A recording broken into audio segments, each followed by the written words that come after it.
فکر، فلسفہ، حکمت، قرآن کی ابدی حکمت، قرآن کا ابدی فلسفہ، قرآن انسانی مسائل کا جو حل دیتا ہے، قرآن نے سوشل سائنسز میں جس طریقے سے رہنمائی کی ہے، یہ دو پہلو ہیں اس کے اعجاز کے، جس کی کہ آج ہمیں ضرورت ہے کہ ہم اس کا شعور اور ادراک حاصل کریں۔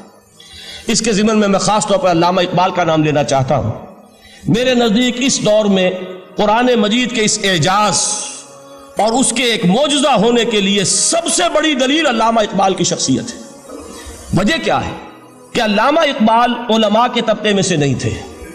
ظاہر بات ہے کہ جن کا پورا جو ہے، جن کی زندگی گزرتی ہو قال اللہ قال الرسول میں، ان کے دلوں میں عظمت قرآن کی، ان کے دلوں میں حضور کی محبت، یہ تو سمجھیے کہ ہونی ہی چاہیے، ان کے شب و روز اسی میں گزرتے ہیں۔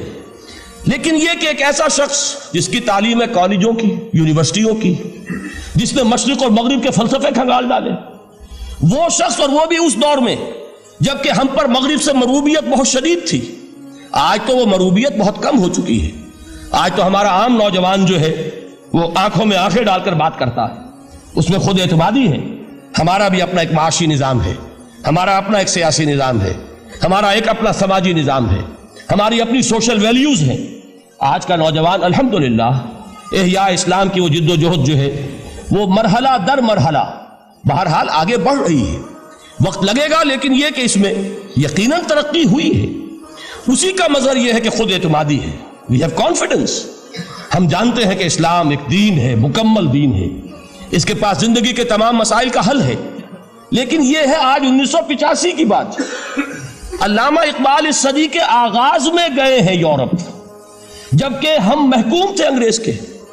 ایک حاکم قوم کے ہاں جا کر، اس سے مروبیت کتنی شدید اس وقت تھی، جو جاتا تھا اکثر و بیشتر جو ہے واپس آتا تھا تو کھڑے ہو کر پیشاب کرنا ضروری سمجھتا تھا، اس لیے کہ اس نے وہاں پر لوگوں کو یہی کرتے دیکھا۔ ان کا لباس، ان کی وضاقت، ان کی تہذیب، ان کا تمدن، ہر طرح سے ان کے گن گاتا ہوا، ان کے لیے وہ بہت قصیدے جو ہے تعریف کے کہتا ہوا آتا تھا۔ لیکن ایک علامہ اقبال کی شخصیت وہ ہے کہ وہ یہ خود کہتے ہیں کہ میں اس آگ میں ڈالا گیا ہوں مثل خلیل، مغربی تہذیب کے اس الاؤ میں مجھے اس طرح ڈالا اللہ نے جیسے کہ حضرت ابراہیم کو آگ میں ڈلوایا۔ میں اس تہذیب کے اس الاؤ کے اندر سے ہو کر آ رہا ہوں، اور میں نے یہ دیکھ لیا ہے کہ یہ تہذیب کھوکھلی ہے، اس کے اندر کوئی پائیداری نہیں ہے، نظر کو خیرہ کرتی ہے تب چمک تہذیب حاضر کی، یہ سنائی مگر جھوٹے نگوں کی ریزہ کاری ہے۔ اور دیار مغرب کے رہنے والوں، خدا کی بستی دکان نہیں ہے، کھڑا جسے تم سمجھ رہے ہو وہ اب زرے کا معیار ہوگا۔ تمہاری تہذیب اپنے خنجر سے آپ ہی خودکشی کرے گی، جو شاخ نازک پہ آشیانہ بنے گا ناپائیدار ہوگا۔ اب آپ اندازہ کیجئے وہ شخص جو بنیادی طور پر فلسفی ہے، فلسفے کا طالب علم ہے، وہ جرمنی اور انگلستان میں جا کر فلسفے کھنگالنے کے بعد اسے اگر تسکین حاصل ہوئی، اس کے جو علم کی پیاس تھی اگر اسے سیری حاصل ہوئی تو صرف قرآن کے ذریعے سے۔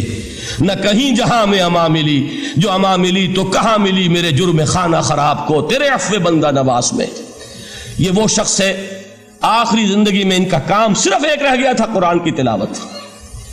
بڑے بڑے فلسفی ملنے آتے تھے علامہ اقبال سے ملنے، وہ سمجھتے تھے بڑی لائبریری ہوگی، جیسے بڑے وکیل اس کی لائبریری آپ کو معلوم ہے کتنی جلدیں رکھی ہوں گی، خوبصورت جلدیں بنی ہوئی، ایسے ہی کوئی بڑا فلسفی، بڑا پروفیسر، اس کی سٹڈی، اس کی کتابیں بڑی مروب کن ہونی چاہیے۔ لیکن علامہ اقبال کے ہاں سب کتابیں اٹھوا دی تھی انہوں نے، صرف ایک کتاب رہ گئی، اور سید نذیر نیازی کا نام آپ نے سنا ہوگا۔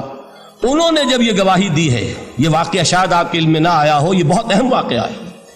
وہ یہ لکھتے ہیں کہ میں نے ایک مرتبہ علامہ سے پوچھا کہ کچھ لوگ اعتراض کرتے ہیں یا یہ خیال ظاہر کرتے ہیں کہ آپ نے اپنا فلسفہ خودی نیٹشے سے لیا ہے، کوئی کہتا ہے فلاں سے لیا ہے، کوئی کہتا ہے فلاں سے لیا ہے، کچھ آپ خود بتا سکیں گے کہ آپ کے فلسفہ خودی کی سورس کیا ہے؟ تو علامہ نے کہا کہ اچھا کل فلاں وقت آ جانا تو میں تمہیں لکھوا دوں گا، ڈکٹیٹ کرا دوں گا۔ تو سید نذیر نیازی کہتے ہیں کہ میں بہت خوش ہوا کہ یہ سعادت میرے حصے میں آ رہی ہے کہ علامہ اقبال خود مجھے تحریر کرائیں گے کہ میرے فلسفے کی سورس کیا ہے، میں نے کہاں سے اخذ کیا ہے۔ دوسرے روز وہ گئے، حاضر ہوئے، بڑے ہی ارمانوں کے ساتھ پینسل اور کاپی لے کر بیٹھے۔ علامہ نے فرمایا ذرا قرآن مجید نکال لاؤ۔ وہ قرآن مجید لائے، حیران ہوئے، یہ فلسفے کا سورس مجھے ڈکٹیٹ کرانے چلے تھے، یہ قرآن مجید کہہ رہے۔ کہا کہ ذرا سورۃ الحشر اس کا آخری رکوع، وَلَا تَكُونُوا كَالَّذِينَ نَسُوا اللَّهَ فَأَنسَاهُمْ أَنفُسَهُمْ أُولَٰئِكَ هُمُ الْفَاسِقُونَ۔ اے لوگوں، ان لوگوں کے مانند نہ ہو جانا جنہوں نے اللہ کو بھلا دیا تو اللہ نے انہیں اپنی خودی سے غافل کر دیا، اپنے آپ سے بیگانہ بنا دیا، یہی ہیں لوگ جو فاسق ہیں۔ علامہ نے کہا میرے فلسفے کی سورس یہ ہے۔ تو یہ میں آپ کو بتانا چاہتا ہوں، اس معنی میں کہتا ہوں کہ اس دور میں علامہ اقبال کی شخصیت کو میں اعجاز قرآن کا سب سے بڑا مظہر سمجھتا ہوں۔ ایک شخص 20ویں صدی عیسوی کی شخصیت، اور پھر یہ کہ وہ کہیں مسجد اور کسی مدرسے کے ماحول میں پلا بڑھا نہیں ہے، بلکہ اسکولوں اور کالجوں میں اور یونیورسٹیوں میں، اور صرف ہندوستان میں نہیں، انگلستان اور جرمنی کی یونیورسٹیوں میں رہا، جس نے اپنا لوہا منوایا ہے۔ وہ شخص اگر یہ کہتا ہے کہ میرے لیے فکر کی بنیاد، میرے فلسفے کی سورس، میری تمام سوچ کی رہنمائی جو ہے وہ اس کتاب نے کی ہے، تو معلوم ہوا کہ واقعتاً یہ قرآن مجید آج بھی معجزہ ہے۔